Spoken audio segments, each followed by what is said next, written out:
Donald Trump never saw this coming. Canada just dropped a political bombshell, canceling a $13 billion F-35 fighter jet deal with the United States. A move so bold, so unexpected, it's sending shockwaves through Washington. But this isn't just about a broken contract, it's a direct challenge to US dominance, a stand for sovereignty, and a retaliation years in the making. Could this mark the beginning of a major shift in North American power? Buckle up, because what happens next could change everything.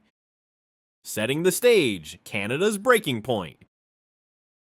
For years, tensions between Canada and the United States have been quietly escalating, like a pressure cooker ready to explode. The roots of this friction trace back to former President Donald Trump's aggressive trade policies, tariffs on steel and aluminum, relentless renegotiations of NAFTA, and an overarching strategy of economic leverage. Trump's America First agenda didn't just target adversaries, it put pressure on allies too, and Canada was no exception. The once stable trade relationship between the two neighbors grew strained as the US continued imposing economic measures that hurt Canadian industries. But Canada? It's had enough. When Prime Minister Mark Carney took office in 2025, he made one thing clear from day one: Canada would no longer be bullied into submission. His administration stepped in with a more assertive stance, refusing to let the United States dictate the country's strategic and economic decisions. As trade disputes intensified and diplomatic talks grew colder, Carney took a historic stand, signaling that Canada would defend its sovereignty at all costs.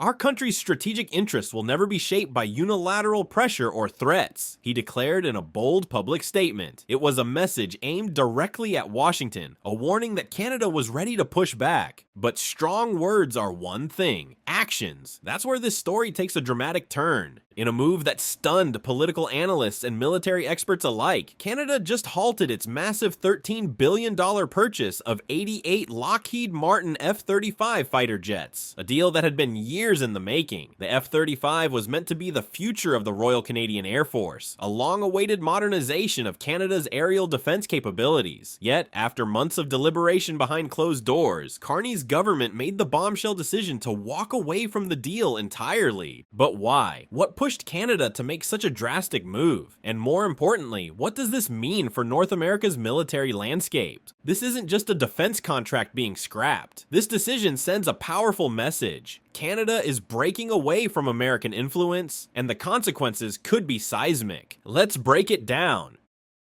Why did Canada cancel the F-35 deal? At first glance, the F-35 Lightning II seemed like the perfect choice for Canada's Air Force. Designed as a cutting-edge 5th-generation stealth fighter, this aircraft was developed under US leadership with contributions from key allies. It boasted state-of-the-art radar-evading capabilities, advanced weaponry, and unparalleled networked warfare systems. For years, Canadian military officials touted the F-35 as the future of aerial combat, envisioning it as the backbone of the Royal Canadian Air Force, RCAF, for decades to come. But behind the sleek exterior and the impressive technical specs lies a mountain of problems, issues that have haunted the F-35 program from the very beginning. First, the cost. The F-35 is not just one of the most advanced jets in the world, it's also one of the most expensive to buy, maintain, and upgrade. Initial reports suggested that each aircraft would cost around $85 million, but the long-term expenses of operating the fleet could skyrocket well beyond that. Maintenance costs alone were projected to drain billions from Canada's defense budget over time, making it an increasingly unjustifiable financial burden. Second, persistent technical issues. Despite years of development, the F-35 program has been plagued by software bugs, engine failures, and operational setbacks. Reports have surfaced detailing serious malfunctions, from cockpit pressure failures causing pilots to lose consciousness to crucial radar and targeting systems experiencing glitches mid-flight. For a fighter jet meant to define the next era of military superiority, these flaws raise serious concerns about its reliability in real combat situations. Third, dependence on the US. By committing to the F-35,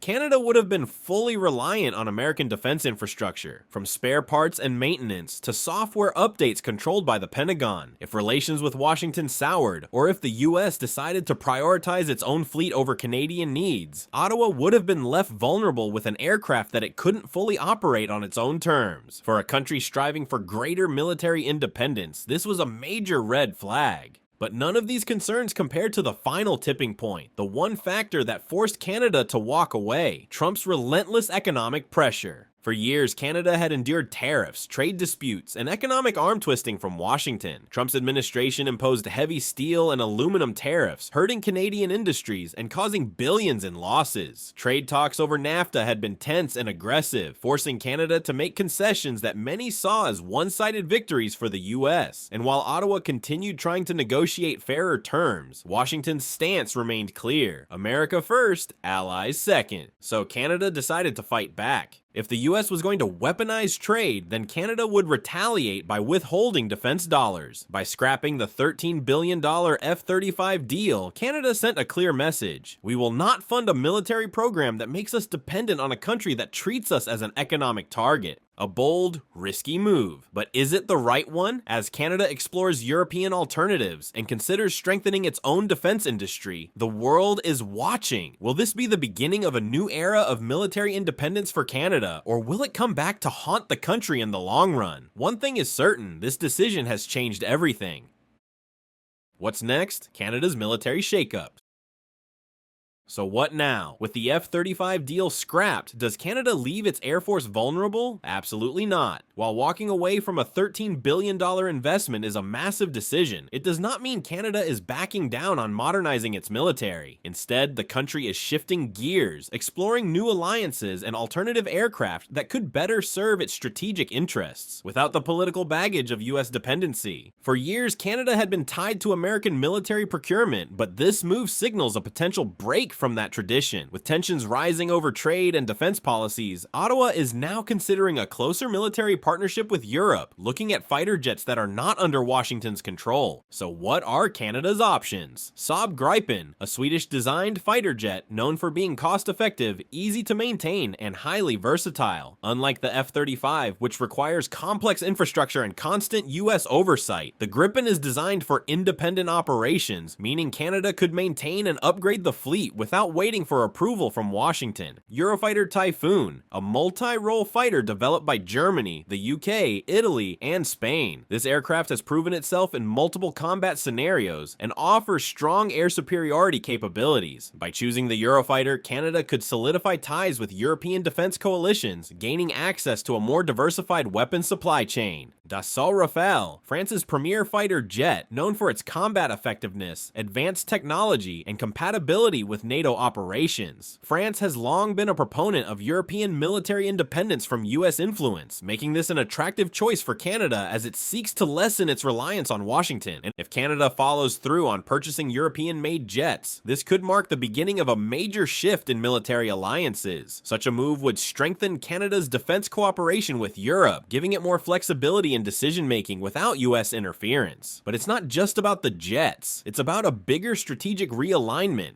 And if you think Washington is taking this lightly, think again. The US is already watching closely, and there's little doubt that political and economic retaliation could follow. Canceling the F-35 deal isn't just a contract dispute, it's a direct challenge to American military dominance in North America. If Canada truly pivots toward Europe for defense partnerships, it could reshape the balance of power in the Western world. The question now is, will Canada fully commit to this new path, or will the pressure from Washington force Ottawa to reconsider? The stakes couldn't be higher.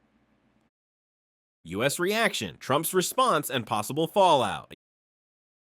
You can already picture Trump's reaction. The former US president, known for his aggressive, no-compromise approach to foreign policy, would not take this lightly. Throughout his political career, Trump has made it clear that he expects loyalty from US allies, especially when it comes to military agreements. The idea that Canada, a longtime defense partner, would scrap a massive fighter jet deal and seek alternatives in Europe, that's a direct challenge to Washington's authority. So what happens next? Retaliation is almost guaranteed. The United States has economic leverage over Canada, and Trump has never shied away from using it. If he views this decision as an act of defiance, Washington could impose new tariffs on key Canadian exports, such as steel, lumber, or energy products. Canada's economy is deeply intertwined with the US, and restrictions on trade could result in billions of dollars in losses, putting serious pressure on Ottawa. Canada relies on US intelligence and defense networks, including NORAD, North American Aerospace Defense Command. A deterioration in military relations could lead to restricted access to classified US defense technology, intelligence sharing agreements, and joint training exercises. In an extreme scenario, Trump could even block Canadian access to spare parts and technical support for existing US-made military equipment, leaving Canada scrambling for alternatives. Trump has repeatedly criticized NATO and has a history of pressuring allies to fall in line with US demands. If Canada moves toward European defense partnerships, Washington could push NATO allies to distance themselves from Ottawa, making it harder for Canada to secure defense contracts or participate in joint military operations. While unlikely to fully sever ties, a weakened position in NATO could leave Canada more isolated on the global stage. But here's the kicker. Canada isn't backing down. The Prime Minister's administration has made it clear that this is about sovereignty, not just military spending. The message is simple. Canada will not be pressured into economic submission, and its defense policy will be dictated by its own strategic interests, not Washington's demands. By walking away from the F-35 deal, Canada is signaling that it is willing to chart its own defense path, even if it means defying its most powerful ally. The world is watching closely, and the stakes have never been higher. Will the United States escalate tensions, or will this move inspire other nations to rethink their dependency on US military contracts? One thing is certain, this is just the beginning of a new era in North American relations.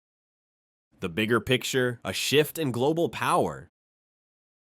This is about more than just a canceled fighter jet deal. It's about something far bigger: power, independence, and the future of North America's defense landscape. The implications of this decision stretch beyond military contracts and political disagreements. It signals a possible shift in global alliances, one that could reshape the balance of power for decades to come. For the past century, Canada has been deeply integrated into US-led defense networks, from joint military exercises to intelligence sharing agreements. But by canceling the F-35 deal, Canada is making a bold statement. It is no longer willing to be treated as a junior partner in North American security. Instead, Ottawa is looking at alternative defense strategies, ones that could bring it closer to Europe while diversifying its military partnerships. But why now? The answer lies in the Arctic. As climate change melts Arctic ice, new shipping lanes and military routes are opening up in the far north. The Arctic is becoming one of the most strategically important regions in global politics, with the United States, Russia, and China all vying for control. For Canada, securing its Arctic sovereignty is a top priority, but doing so under the shadow of US influence has been increasingly difficult. If Canada starts to forge stronger military ties with Europe, it could gain greater leverage in Arctic negotiations, reducing its reliance on Washington to defend its northern borders. So what happens next? It all depends on two things. If the US continues its America First policy, prioritizing its own interests over those of its allies, if Canada continues resisting American pressure and moving toward European military cooperation, we could be witnessing a historic realignment of global alliances. This is no longer just about fighter jets or trade policies. It's about whether Canada will continue to follow Washington's lead, or if it will carve out a new role for itself on the world stage. It's a diplomatic chess match, and every move counts. If Canada successfully builds stronger ties with Europe, it may inspire other nations to diversify their defense partnerships, weakening the United States' grip on global military contracts. But if Washington retaliates with economic and political pressure, Canada could find itself at a crossroads, forced to choose between its economic stability and its strategic independence. One thing is clear, the decisions made today will shape the geopolitical landscape of tomorrow, and with tensions rising, the world is watching to see what Canada's next move will be.